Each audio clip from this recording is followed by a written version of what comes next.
तो एक तो उन्होंने वहीं माता भवानी को छोड़ी हुई है और एक कटार उसी के साथ की वैसी कटार नाग देवता में आज भी। मैं फलित ज्योतिष एस्ट्रोलॉजी से आचार्य हूँ और चौहान जी ने एक बहुत सुंदर और रमणीक जगह यहाँ पर अपने लिए बनाई है।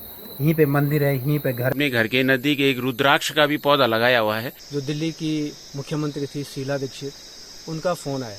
माँ सुरकंडा का जो मंदिर है वो अपने घर के आंगन में स्थापित किया हुआ है। तो ऐसा करो, हरियाली डालो और पंचमी के दिन मैं आ जाऊंगा। वो निरंतर पूजा करते हैं और ये श्री यंत्र बना है, ये जो है देवी यंत्र बना हुआ।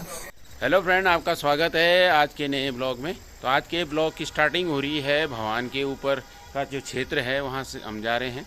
और इस यानी ये क्षेत्र है, ये है सियालसी क्षेत्र। तो वहाँ पे हम हैं और मेरे साथ हैं हमारे विद्वान साथी श्री अजय प्रकाश नौटियाल जी। मेरे ठीक आगे चल रहे हैं हमारे विद्वान साथी अजय प्रकाश नौटियाल जी और उनके साथ चल रहे हैं हमारे स्कूल में वरिष्ठ प्रशासनिक अधिकारी थे श्री चौहान जी, जो अब रिटायर हो चुके हैं। और यहाँ से देख सकते हैं आप भगवान मार्केट। ये भगवान मार्केट यहाँ से शुरू हो जाता है इस मंदिर से और फिर इस तरीके से आगे है। ये हैं हमारे विद्वान साथी श्री अजय प्रकाश नौटियाल जी, जो संस्कृत के प्रकांड विद्वान हैं और इन्होंने अपनी जो शिक्षा दीक्षा है वो दिल्ली में प्राप्त की है। सर, दिल्ली में कौन से कॉलेज में प्राप्त किया आपने? सर, मैंने दिल्ली में श्री लाल बहादुर शास्त्री राष्ट्रीय संस्कृत यूनिवर्सिटी है, तो वहाँ पर मैंने जो है अपनी शास्त्री और आचार्य और शिक्षा शास्त्री बीएड जिसको बोलते हैं, ये सब वहाँ पर किया। तो सर आचार्य हैं कौन से सब्जेक्ट में सर आचार्य आप? मैं फलित ज्योतिष एस्ट्रोलॉजी से आचार्य हूँ। मैंने ज्योतिष में आचार्य किया है। जन्मपत्री मेरा ये मूल विषय है। जन्मपत्री के आधार पे ग्रहों का विश्लेषण करना, उनके बारे में बताना कि आपका जो है अच्छा भला बुरा क्या है, कौन सा समय जो है आपके लिए अच्छा है, कष्टदायक है, शुभ है, किस समय पर आपको क्या क्या काम करना है।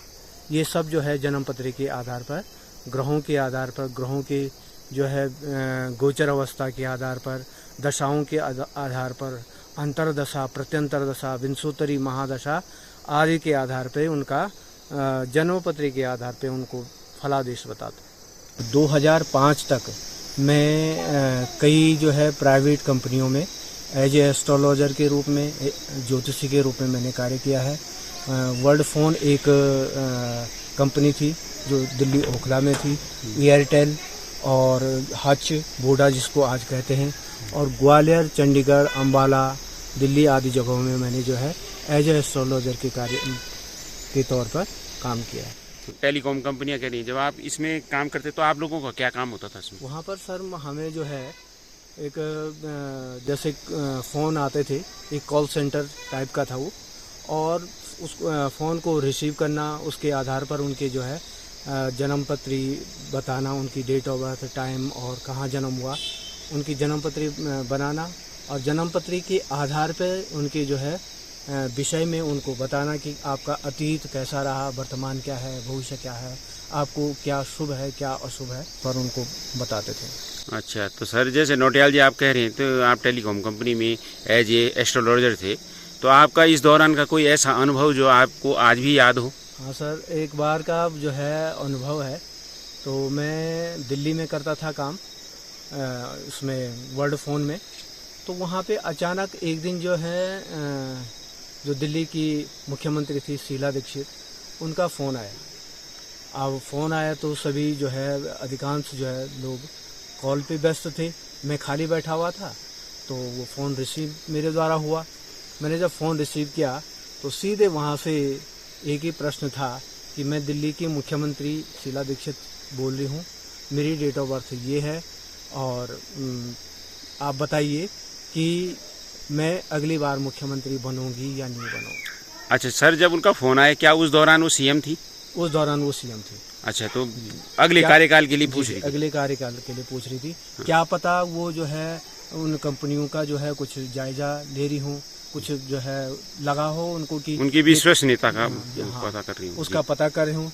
लेकिन जैसे ही उन्होंने वो प्रश्न किया और उस प्रश्न के आधार पे जब मैंने उनका जो है जन्म पत्री का विश्लेषण किया, देखा उनके जो है जन्म पत्री के बारे में जब देखा, तो मैंने उनसे कहा कि आप निश्चित है आप अगली बार भी जो है मुख्यमंत्री बनने जा रही हैं। तो उन्होंने कहा कि श्योर। मैंने कहा हाँ बिल्कुल, आप निश्चिंत रहिए, आप मुख्यमंत्री बनेगी। कहा आपका नाम? तो वहाँ पर कंपनी में नाम नहीं बताना पड़ता है। अच्छा। मैं वहाँ पे जो है दूसरे नाम से परिचित था, मुझे शर्मा जी बोलते थे। अच्छा। मैंने कहा आचार्य शर्मा जी आप बोल देना। आचार्य शर्मा आप बोलेंगे तो कॉल मेरे तक पहुँच जाएगी अगर यदि आप नहीं बने। तो कहा ठीक है कंफर्म। का आपका नंबर? मैंने कहा नंबर भी हम नहीं दे सकते क्योंकि यहाँ बाध्यता है, अपना पर्सनल नंबर भी नहीं दे सकते हैं। तो उन्होंने मान लिया और कहा ठीक है पंडित जी धन्यवाद, अगर मैं दोबारा मुख्यमंत्री बनी तो मैं आपको जरूर जो है आपको पता लग जाएगा कि हाँ जो है आप मेरी भविष्यवाणी सही हुई कि नहीं। सही हुई। तो भगवान की दया से, क्योंकि उस समय मैं प्रैक्टिस में भी था, निरंतर अभ्यास भी करता था, और क्योंकि नई जो है पढ़ाई भी छोड़ी थी और विषय का ज्ञान भी था। तो उस समय जो है फिर उनको जो मैंने बताया वो भगवान की कृपा से, माँ सरस्वती की कृपा से वो सिद्ध हुआ। और उसके बाद कई ऐसे प्रसंग और भी हैं।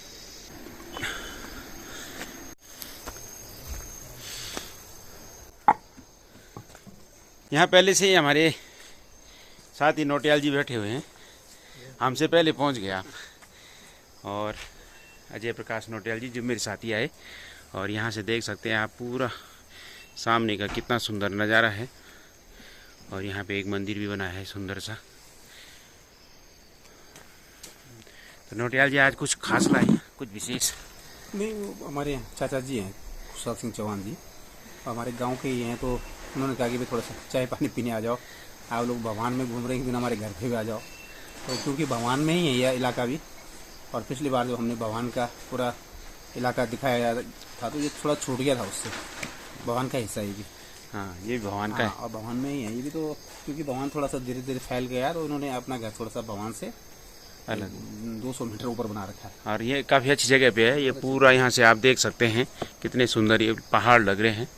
और यहाँ पर क्योंकि बहुत ही धार्मिक व्यक्ति हैं चौहान जी, और पूजा पाठ में आध्यात्म में बड़ी रुचि है इनकी, और इसलिए जो है वो जहाँ भी कभी कथा होती है, भगवान का नाम होता है, वहाँ चौहान जी सबसे पहले पहुँचते हैं।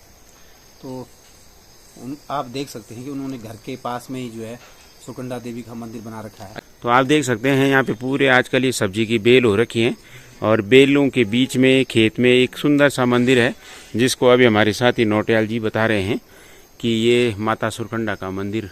और ठीक स्वास्थ्य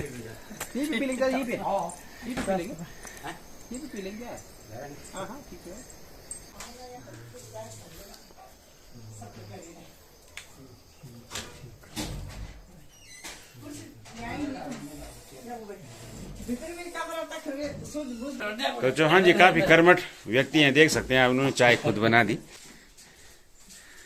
और आप भवानी इंटर कॉलेज से सेवानिवृत्त हैं, वरिष्ठ प्रशासनिक पद से। और चाय देखो कितनी फुर्ती, अभी हमारे साथ ही आई और चाय भी आपने बना दी। बहुत कर्मठ व्यक्ति हैं आप।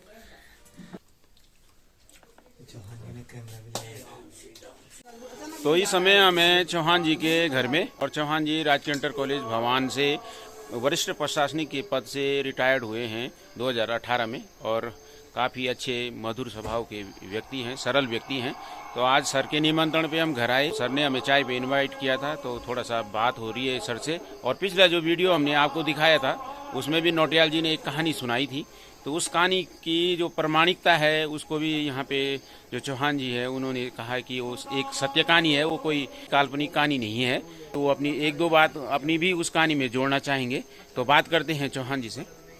और यहाँ पे मेरे साथ हैं श्री नोटियाल जी। चौहान जी चाचा जी हमारे, और गाँव से ही हैं, तो बहुत ही धार्मिक व्यक्ति हैं जैसे हमने आपको बताया, और धार्मिक कार्यों में बढ़ चढ़ के वैसे इतने सामाजिक हैं कि हर छोटे बड़े के दुख सुख में हर समय आप पहुंच जाते हैं। और आपका व्यवहार कुशल हैं आप, कि आप जीवन में आपने मतलब दूसरे के लिए जीना, अगर किसी को सीखना है तो खुशहाल सिंह चौहान जी से आप सीख सकते हैं कि दूसरे के लिए हर समय खड़ा होना उनकी एक प्रवृत्ति है। और अपने आप में उस प्रकार के व्यक्ति हैं कि जहाँ पर भी किसी को मदद की ज़रूरत पड़ती है तो सबसे आगे आते हैं। और ये हम लोगों के लिए भी अच्छी बात है कि वो हमारे गांव के हैं। और इस पूरे इलाके में जब भी कहीं पर कथा, यज्ञ, धार्मिक आध्यात्मिक कार्य होते हैं तो चौहान जी सबसे आगे रहते हैं। और भवानी देवी मंदिर निर्माण में हमारी मंदिर समिति में सचिव हैं। भवानी देवी मंदिर जब हम बना रहे थे 2020 और 21 में, तो उस समय आपने हमारा बहुत मनोबल बढ़ाया कि भाई नए काम शुरू करते हैं। आप बहुत पहले से लगे हुए थे कि मंदिर का काम शुरू करो आप किसी भी तरह। तो ये चाचा जी की प्रेरणा है और आप हमेशा जो है धार्मिक कार्यों में बढ़ चढ़ के भाग लेते हैं। जब वहाँ मंदिर के हम वीडियो बना रहे थे तो एक वो धामू वाली कहानी थी, तो मैं आज चाचा जी से चर्चा कर रहा था तो कहीं ने लिखा भी ये किंवदंती है, ये ऐसा है वैसा है। वो कहानी सच्चाई है, आप उनसे भी पूछ सकते हैं। और वो जो व्यक्ति थे उनके बारे में आप जानते हैं भली प्रकार से कि किस व्यक्ति के साथ वो घटना घटी। और माँ भवानी का ऐसा प्रभाव है पूरे भवान क्षेत्र में कि आज भी यहाँ जो आता है उसके साथ अच्छा ही होता है और वो हमेशा यहाँ से अच्छे हो गए। कोई बहुत सारे कर्मचारी हमारे बीच में आए, जैसे नौटाल जी आए, हमारे बहुत सारे प्रिंसिपल हैं, बहुत सारे बैंक के कर्मचारी हैं। जब वो भगवान से जाते हैं तो भगवान को बहुत याद करते हैं, क्योंकि ये भवानी देवी का स्थान है और यहाँ से जो जाता है वो फल फूल के जाता है। तो आप हैं चौहान जी, जिनके बारे में हमारे श्री नौटियाल जी ने बताया अभी कि आप एक सरल स्वभाव के और लोगों को प्रेरणा देने वाले व्यक्ति हैं। तो सर, अभी जो कहानी नौटियाल जी ने बताई मंदिर के विषय में, एक जिसमें हमारी कमेंट भी आ रही थी कि एक किंवदंती हो सकती है, मतलब काल्पनिक हो सकता है, तो आपने कहा कि ये कहानी सच्ची है, तो इसमें क्या जोड़ना चाहेंगे आप अतिरिक्त? हाँ, तो भवानी मंदिर के जो हमने पूर्वजों से सुना है, दामोदर प्रसाद नौटियाल जी थे जो सबसे फर्स्ट माने गए वहाँ बैठ गांव में। उन्हीं की आज वो पीढ़ी चल रही है। तो वो झारखंडी का भी काम करते थे। और तो एक दिन उनका रात्रि में आना हुआ सुहाखोली या इस साइड से, सतूप साइड से। तो रात में उनको भूतों के चक्कर में आ गए। तो किसी तरह वो पालकी पे लगाया भूतों ने, तो लग गए, आगे लग गए। तो उन्होंने इस रास्ते लाए ताकि मैं भवानी देवी तक पहुंच सकूं, ताकि माँ कुछ रक्षा करेगी। तो वहाँ पे एक बाहर से कोई वो था, पुष्ता या पीपल का पेड़ था या कोई ऐसी आड़ पड़ी, जो उन्होंने वो बाहर की सांग अपनी उसके ऊपर टिका दी और सीधा अंदर मंदिर में घुस गए। उसका प्रमाण यह है कि वहाँ पर उनके पास जो कटार थी भूतों की, वो कटार उनके हाथ में ही चली गई। 2 कटारें थी। तो एक तो उन्होंने वहीं माता भवानी को छोड़ी हुई है और एक कटार उसी के साथ की वैसी कटार नाग देवता में आज भी। अच्छा, तो जो मतलब वो कहानी सच है। कहानी तो जैसे चौहान जी ने कहा कि हम दामू की जो हमने किंवदंती जिसको हम समझ रहे थे वो एक सच्चाई है, और वो श्री दामोदर नौटियाल जी हैं जो कि अभी बैठ गांव में नौटियालों का जो परिवार है वहाँ पे वो उन्हीं के पूर्वज थे। तो एक सत्य प्रमाणिक वो कहानी हुई जो नौटियाल जी ने सुनाई थी। तो नौटियाल जी, कैसा लग रहा है आपको यहाँ? अच्छा लग रहा है सर। आज चौहान जी के यहाँ आए उनके आमंत्रण पर। वो देखते हैं उन्होंने बहुत धार्मिक व्यक्ति हैं और उन्होंने गाय और बाछी और ये छोटी सी जो है भैंस की बच्ची, इनका सबको ये पशु प्रेमी भी बहुत है। तो आप देख सकते हैं कि चौहान जी सेवानिवृत्त हो चुके हैं और सेवानिवृत्ति के बाद भी बहुत कर्मठता से काम कर रहे हैं। यहाँ पे गाय की निरंतर सेवा कर रहे हैं, गाय भी बांधी हुई है और एक छोटी सी बच्ची भी हो रही थी उसकी। तो आप सबसे उत्तम कार्य कर रहे हैं सर। आज गाय की सेवा करना अपने आप में बहुत बड़ी बात है। ये सारे काम करने की जो एनर्जी है वो कहाँ से आती है सर आप में? तो सर बस सारी ये गौ माता की ही कृपा है। गौ माता ही हम पे एनर्जी देती है और हम पे जो भी शक्ति है थोड़ा बहुत चलने फिरने की, सब गाय के दूध और गाय की मठा, बस वही बल देती है। उसी के आशीर्वाद से हम थोड़ा बहुत अभी खड़े हैं। तो यहाँ पे सर ने मंदिर भी बनवा रखा है और आप देख सकते हैं कि आजकल बरसात में सारी जगह ये देख सब्जी की बेलें हो रखी हैं। यहाँ पे ये तुरई की है, यहाँ पे ये कद्दू की बेल है, तो सब्जियों की कमी नहीं है। साथ ही यहाँ पे करेले की बेल भी है। तो यहाँ से देख सकते हैं आप इस सुंदर घाटी को, कितनी सुंदर लग रही है काफ़ी, जबकि शाम का समय हो गया है और लगभग 6:30 का टाइम हो रहा है, अंधेरा भी हो गया है, लेकिन फिर भी ये घाटी कितनी सुंदर लग रही है, कितनी भव्य लग रही है। और यहाँ पे खेत हैं जो, उनमें जो फसल है बहुत सुंदर लग रही है। और सामने वो गवाना गांव है नदी के किनारे, और ऊपर के क्षेत्र से मैं कई बार आपको परिचित करवा चुका हूँ। तो आप देख सकते हैं बहुत सुंदर लग रहा है। तो यहाँ पे सर ने एक मंदिर बनवाया है जो कि है माँ सुरकंडा का। तो हमारे नौटियाल जी आ चुके हैं फूल लेके माँ को अर्पित करने के लिए, और साथ ही हमारे महावीर सर जो बहुमुखी प्रतिभा के धनी व्यक्ति हैं, निरंतर जहाँ भी जाते हैं प्रकृति की फ़ोटो खींचते हैं और फिर उनको अपने चित्रों के माध्यम से उकेरते हैं। और ओम हिरण्यवर्णाहारणीं सुवर्णा रजतस्रजां चंद्रां हिरण्मयीं लक्ष्मीं जातवेदो मावह ताम् आवह जातवेदो लक्ष्मीमनपगामिनीं यस्यां हिरण्यविन्देयं गावो दासु संविन्देयं पुरुषाणाम् अश्वपूर्वां रथमज्जां हस्तिनादिं प्रमोदिनी श्रियं देवमुपये श्रीमां देवी सुजसतां कासु स्मृता हृणप्रकाराम् आद्रां ज्वलन्तीं लिप्तां तर्पयन्ती पद्मे स्थिता पद्मवर्णा ताम्योमपवये श्रियं देवी प्रपन्नार्थे हरे प्रसीद प्रसीद मातर्जगतोऽखिलस्य प्रसीद विश्वेश्वरि पाहि विश्वं त्वमेश्वरी देवी चराचरस्य।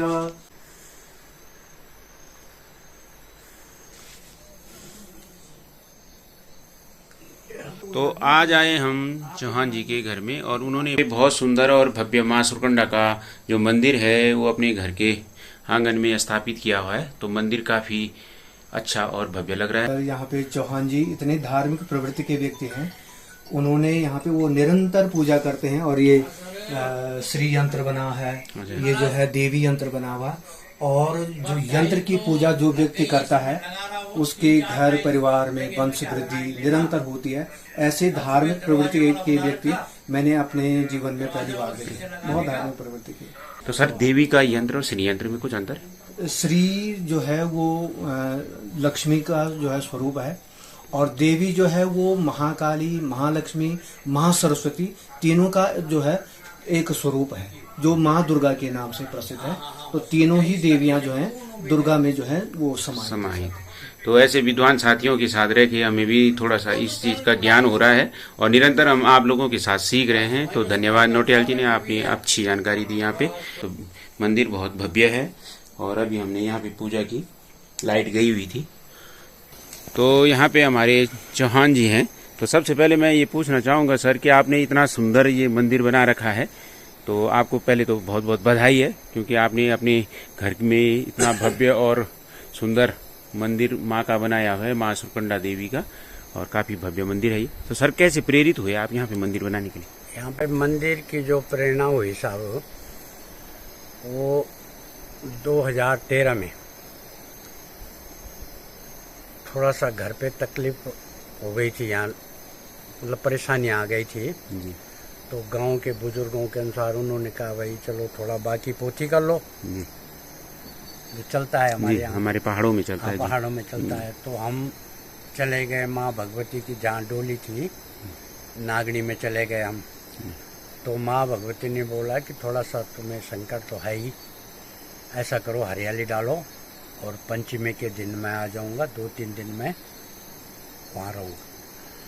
तो माँ भगवती को हम पंचमी की हरियाली पड़ी, डोली लाई माँ भगवती की ना, और पंचमी से लेके और नवमी तक माँ भगवती यहीं रही। जिस दिन सप्तमी का हवन था उस दिन माँ भगवती ने वहाँ से जो हवन की राख थी वो उठा के लाए और यहाँ पर घेरा मार दिया कि यह स्थान मेरा है और यहाँ पर मैं मेरा मंदिर बना देना। तो काफ़ी लोग थे, कुछ सियालसी से हमारे गांव के थे, कुछ बहम के थे, दोनों गांव के लोग थे।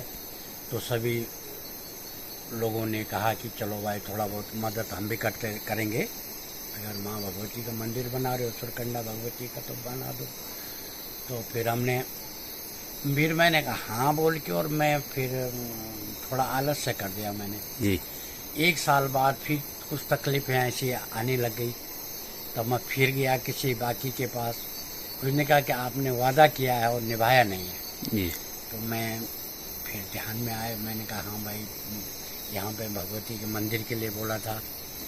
तो फिर मैंने संकल्प किया कि मैं मंदिर यहाँ पे जितना भी बना सकूँगा, लेकिन मेरे दोनों गांव वालों ने, यहाँ स्टाफ सब ने मदद की और माता का मंदिर तैयार हो गया। तो तब से ठीक है, मतलब सब परिवार ठीक रहे बस। तो यही, क्योंकि बचपन से तो हम थे ही, माँ भवानी के मंदिर के पास मैं नीचे रहता था। हाँ, वहाँ नीचे तो प्रेरणा तो बचपन से वहाँ से है। और 95 से जब से गुरु गोपाल मणि जी के संपर्क में आए, उनकी प्रथम कथा 92 में वहाँ थान में शिव महापुराण हुआ सत्यनाथ मंदिर में। तो तब से उनकी बड़ी प्रेरणा हम पे रही और हम उनके उसी दिन से शिष्य ग्रहण कर दिया था। हमने कहा कि गुरु मान लिया और उनकी उसमें लगे रहे। तो वही प्रेरणाएं बस यही गुरु की और माँ भगवती की प्रेरणा हमेशा बनी रहती है। सबसे पहला वृक्ष यहाँ पे माँ भगवती का देवदार का लगाया गया। अच्छा, ये वाला पेड़ दोनों एक खोली अच्छा, के लिए, एक ये अच्छा हाँ जैसा जी। पीले कनेर पुष्प का पौधा। और यहाँ पे ये है बेलपत्र का पौधा जो इन्होंने मंदिर परिसर में लगाया हुआ है। और ये है, और यहाँ पे इन्होंने एक केले का जो पौधा है ये भी लगाया हुआ है। सारे ये पौधे इसमें शुभ माने जाते हैं। यहाँ पे नौटियाल जी, क्यों नौटियाल जी, जितने भी पौधे हैं ये सारे शुभ, बहुत शुभ माने जाते सर। और उसके बाद ये सबसे पहले लगाया, उसी समय लगाया। अच्छा, ये भी बेलपत्र का एक पौधा लगाया है जी, जो काफी बड़ा हो गया। काफी बड़ा हो गया है। तो निरंतर आप धार्मिक कार्यों में प्रवृत्त हैं। तो उसका हिसाब रुद्राक्ष का। रुद्राक्ष का, ये भी बहुत अच्छी बात है कि यहाँ पे इन्होंने अपने घर के नजदीक एक रुद्राक्ष का भी पौधा लगाया हुआ है। तो ये अपने आप में बहुत बड़ी बात है, क्योंकि बहुत कम घरों के नजदीक मैंने ऐसे पौधे देखे। क्यों सर? बहुत कम जगह देखने को मिलता सर कि घर के नजदीक जो रुद्राक्ष का पेड़ है वो बहुत कम लोग लगाते हैं। पर ये माँ भगवती की प्रेरणा, माँ भगवती की कृपा है चौहान जी के ऊपर कि जिनको माँ भगवती ने अपना भरपूर आशीर्वाद दिया है और इसी के प्रसाद से आज इनका परिवार सुख संपन्न है और ये भी स्वस्थ हैं और हर दिन जो है विद्यालय में मिलते रहते हैं। ये प्रेरणा जी सर, ये किसका पौधा है? कनेर पुष्प। और यहाँ पे कनेर का भी पौधा, लाल ये लाल वाला है। लाल। तो सारे सर ने यहाँ पे दुर्लभ जो पौधे हैं वो लगाए हैं। और यहाँ पे ये तुलसी का लगाया हुआ है। और बाकी इधर फूल, बाकी ये फूल मुझे ये पौधा स्कूल से लाया था मैं। अच्छा टहनी हाँ, वो यहाँ पे लगा रखे। प्रत्येक वर्ष गंगा दशहरा को यहाँ पे हरियाली पड़ती है और हवन होता है। सभी दोनों गांव के आते हैं, आसपास सभी भगत लोग सब आ जाते हैं। तो काफी अच्छा यहाँ पे आपने मंदिर बनाया है। सबसे बड़ी बात है कि यहाँ पे एक चीज लगी मुझे कि ये मंदिर परिसर जो आपने बनाया है ये कहीं न कहीं हमें अपने एक पर्यावरण से भी जोड़ रहा है। आपने इतने सारे यहाँ पे पौधे लगाए हुए हैं, तो कहीं ना कहीं आप इस धरती को भी एक कह सकते हैं अपना एक गिफ्ट दे रहे हैं, उपहार दे रहे हैं, क्योंकि धरती का गहना है पेड़ पौधे। और इस मंदिर परिसर के चारों तरफ मैं देख रहा हूँ कि आपने उत्तम किस्म के पौधे लगाए हुए हैं। तो यहाँ से आप देख सकते हैं ये सुंदर भव्य मंदिर और मंदिर के चारों तरफ उन्होंने देव वृक्ष भी लगाए हैं। देखिए वहाँ पे काफी वृक्ष के द्वारा लगाए गए हैं। भाई चौहान जी के घर आकर के ये लगा कि उन्होंने अपने घर के आसपास ही अपने लिए ऐसा वातावरण बना रखा है जो लोग हजारों लाखों रुपए खर्च करके पहाड़ में जो आते हैं और ऐसी जगह पर रहने के लिए सोचते हैं कि हमें ऐसी जगह मिल जाएगी रहने के लिए। और चौहान जी ने एक बहुत सुंदर और रमणीक जगह यहाँ पर अपने लिए बनाई है। यहीं पे मंदिर है, यहीं पे घर है और यहीं पर उनकी पूरी, आप ये देख सकते हैं पूरी खेती उनके यहाँ पर है। पूरे खेत और बाग बगीचे इन्होंने जो लगा रखे हैं, ये बहुत ही अपने आप में पुरुषार्थ का कार्य है कि इन्होंने इतना काम किया है। जॉब में रहते हुए, नौकरी के साथ साथ आपने जो इतनी खेती बाड़ी, आज की डेट में भी, इस एज में भी आपने गाय रखी, गाय बसिया वो पाल रहे हैं और भारतीय संस्कृति को जो है पुरजोर तरीके से आगे बढ़ा रहे हैं। और वो हमारे जो पूज्य गोपाल मणि जी है जो गौ सेवा में लगे हुए हैं, उनके एक प्रकार से ये एक ऐसे साथी है, शिष्य है, उन्होंने गुरु बनाया। हाँ, गुरु बनाया है। तो एक प्रकार से उनके साथ कंधे से कंधा मिला करके हर जगह हर कथा में आप पहुँचते हैं, तो ये बहुत बड़ी बात है। नौटियाल जी, आपको कैसा लगा आज यहाँ पे आके? बहुत अच्छा लग रहा है सर, बहुत बढ़िया लगा चौहान जी के इस धाम को देखकर। ये धाम है सर जिन्होंने अपने घर के नज़दीक जो है माँ भगवती सुरकंडा को स्थापित कर रखा है और निरंतर जो है माँ भगवती की आराधना करते हैं अपने मन वाणी और कर्मों के द्वारा। ऐसे धार्मिक प्रवृत्ति के व्यक्ति जो हैं चौहान जी को मैंने आज अपने जीवन में पहली बार देखा है, क्योंकि बहुत कम लोग होते हैं जो इस प्रकार का कार्य करते हैं। वो व्यक्ति धार्मिक होता है, अपने आप में भगवान में निष्ठा रखता है, वो अपने घर के नज़दीक भगवान को बसा करके रखता है। ऐसे प्रवृत्ति वाले चौहान जी हैं। तो मंदिर तो मैंने घर के नज़दीक काफ़ी देखे हैं, लेकिन जिस तरीके का मंदिर ये बना है ऐसा मैंने पहली बार देखा। ऐसा मैं इसलिए बोल रहा हूँ क्योंकि मंदिर के चारों तरफ आपने काफ़ी देव वृक्ष भी लगाए हैं।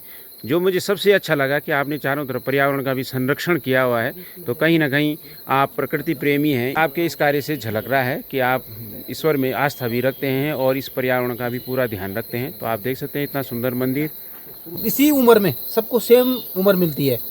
इसी उम्र में कोई लोग बहुत बड़े कार्य कर देते हैं, कुछ अपना जीवन ऐसे गंवा देते हैं।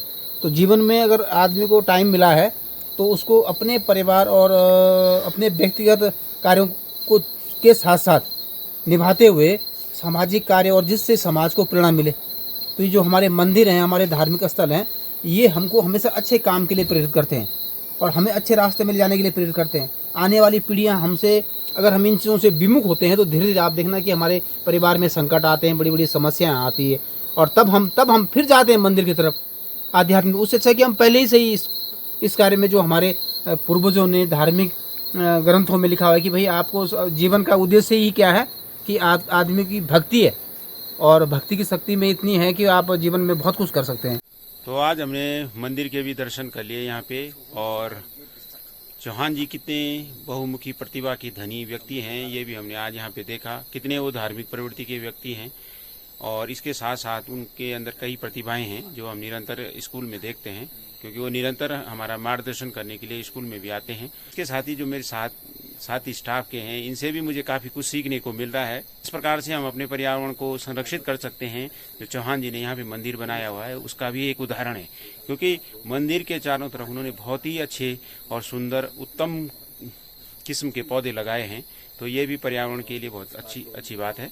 तो इसके साथ ही आज के ब्लॉग को करते हैं यहाँ पे एंड। मिलेंगे आपको नए ब्लॉग में एक नई जगह पर, तब तक के लिए।